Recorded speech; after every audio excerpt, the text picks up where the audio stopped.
Como é que o nosso inconsciente trabalha? Como é que tudo isso aqui dentro se movimenta? Por que movimenta? É muito importante a gente compreender esse processo psíquico que nós temos para que a gente possa então entender como é que nós desejamos. E o desejar, o que é o desejar? A ideia hoje é a gente discutir justamente isso. Como é que o nosso inconsciente atua a partir das suas características? Eu sou Marcos Simões, psicanalista, e o tema de hoje é: por que nós desejamos? Vamos falar sobre isso então? Roda a vinheta.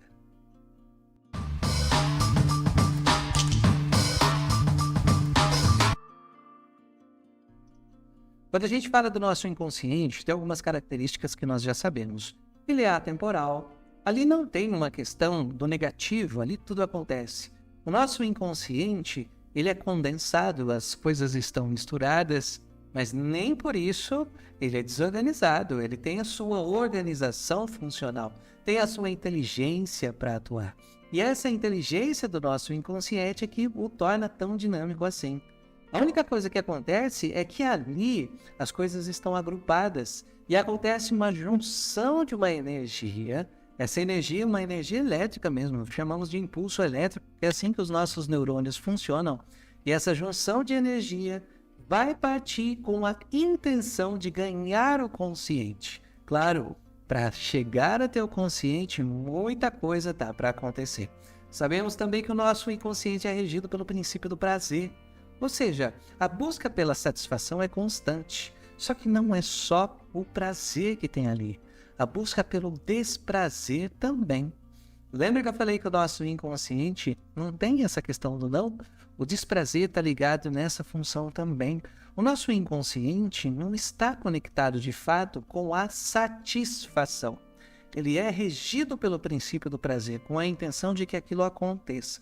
Satisfação é uma denominação nossa, consciente, para aquilo que deve acontecer. Então, o nosso inconsciente simplesmente movimenta alguma coisa. Mas vamos dar um passo para trás. Como é que tudo isso funciona? A gente muitas vezes fala assim: somos seres faltantes.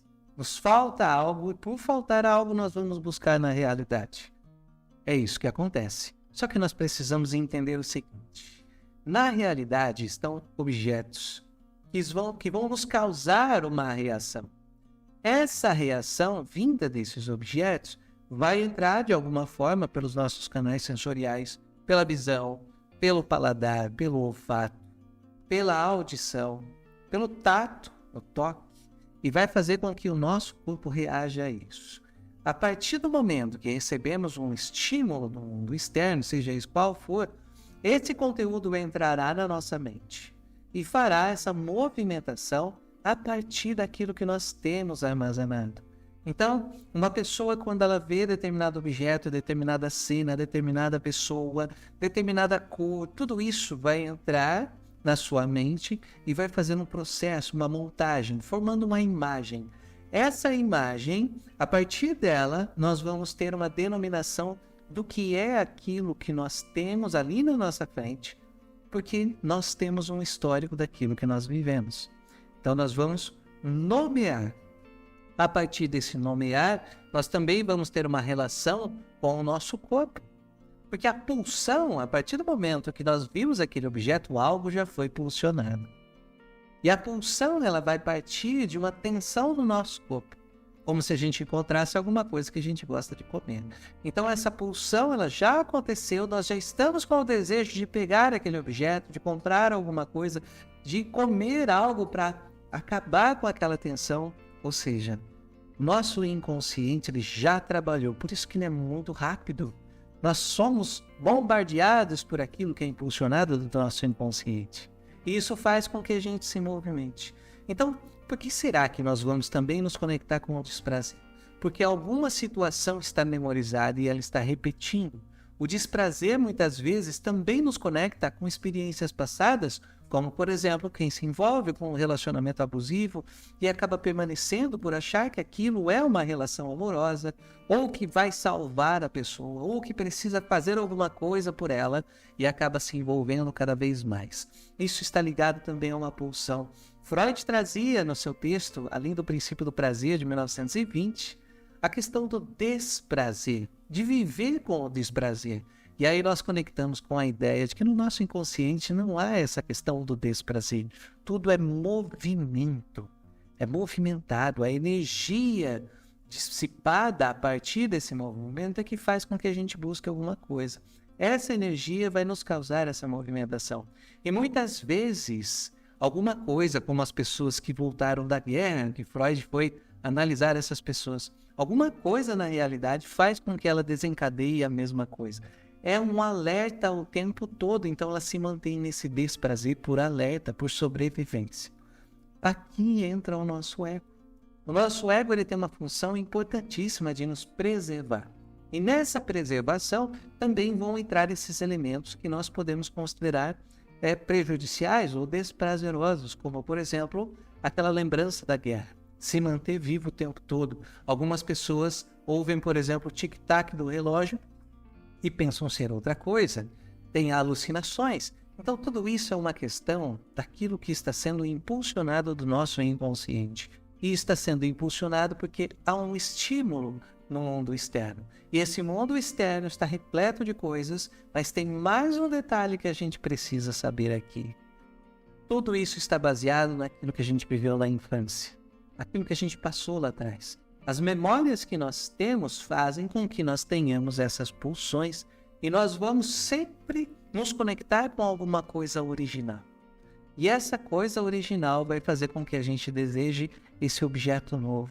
Então, parte da nossa energia psíquica seria destinada para esse objeto original. Outra parte é destinada para esse objeto do mundo externo. Então, é interessante a gente observar como que a gente trabalha com relação ao princípio do prazer. E aqui nós nem entramos na questão da realidade, somente do prazer. Então, tem muitos conteúdos que vão surgindo dentro da clínica e fazem a gente pensar, por que será que as pessoas tomam essa ação? Porque alguma coisa na mente dela, lá de trás, foi memorizada que deve ser aquele caminho, deve ser aquela mesma forma, aquela maneira de viver. E por isso ela se mantém em determinadas situações. Assim como já foi falado aqui do ambiente que a gente vive. A pessoa tem uma tendência a permanecer no mesmo ambiente, porque é aquele ambiente que ela viveu lá na infância. Então o nosso inconsciente ele tem uma informação prévia lá atrás, já armazenada de quando nós fomos crianças, essa mesma informação, seja ela qual for, estamos falando de relação com os pais, do ambiente que a gente viveu lá atrás, dos sustos que nós tomamos, do alimento que a gente comeu, qualquer coisa assim, vai fazer com que a gente busque esses mesmos elementos hoje. Então nós temos um prazer por conta daquilo que nós vivemos e não exatamente por conta daquilo que nós estamos encontrando na nossa realidade. Agora, e quando a gente encontra alguma coisa nova, a gente nunca viu, nunca teve, a gente sempre vai assimilar com alguma coisa que nós já temos na nossa consciência. E uma das coisas que nós falamos sobre consciência é a atenção. A nossa atenção vai ser voltada para aquele elemento, aquele objeto, aquela coisa específica do mundo externo. E isso vai fazer com que nós tenhamos essa pulsão do nosso inconsciente. Então, somos movimentados por conta de estímulos do mundo externo. Não é à toa que uma pessoa na depressão ela vai ter mais dificuldade de buscar objetos na realidade, porque ela não vai encontrar esses objetos e toda a energia depositada, carregada também de uma pulsão de morte, já que o nosso inconsciente não diferencia pulsão de vida e pulsão de morte, ele apenas impulsiona. E esse conteúdo vai sendo sempre depositado no eu, especialmente carregado de coisas ruins, de palavras ruins, de expressões ruins, como, por exemplo, eu sou aquela pessoa que nem deveria existir. Eu causo mal para as outras pessoas. Se eu não estivesse aqui, o mundo seria melhor. Então, isso também é uma pulsão que nós temos, que é sempre direcionada para o eu. É por isso que nós somos seres faltantes. Nós vamos sempre buscar e somos estimulados por aquilo que tem no mundo externo, que faz com que a gente recorra a esses objetos. Quanto mais nós vamos nos movimentando, maior é a nossa confirmação cada vez que a gente encontra aquele objeto. É por isso também que a gente precisa pensar o seguinte: aquilo que nós mais pensamos e aquilo que nós mais damos atenção é o que nós mais encontramos. Isso nós vemos na clínica também. As pessoas ficam presas a seus pensamentos com dificuldade de sair deles e acabam muitas vezes vivenciando cada vez mais aquela mesma experiência. É por isso que é tão interessante a gente entender do inconsciente todo esse movimento que todo objeto externo também, com a nossa atenção, já que nós depositamos essa atenção, vai causar toda essa reação dentro da nossa mente. Gostar desse assunto? Curta! Comente aqui o que você acha, compartilha com as outras pessoas, traga aqui as suas percepções para que a gente possa falar cada vez mais sobre isso. Nos vemos no próximo vídeo. Até mais!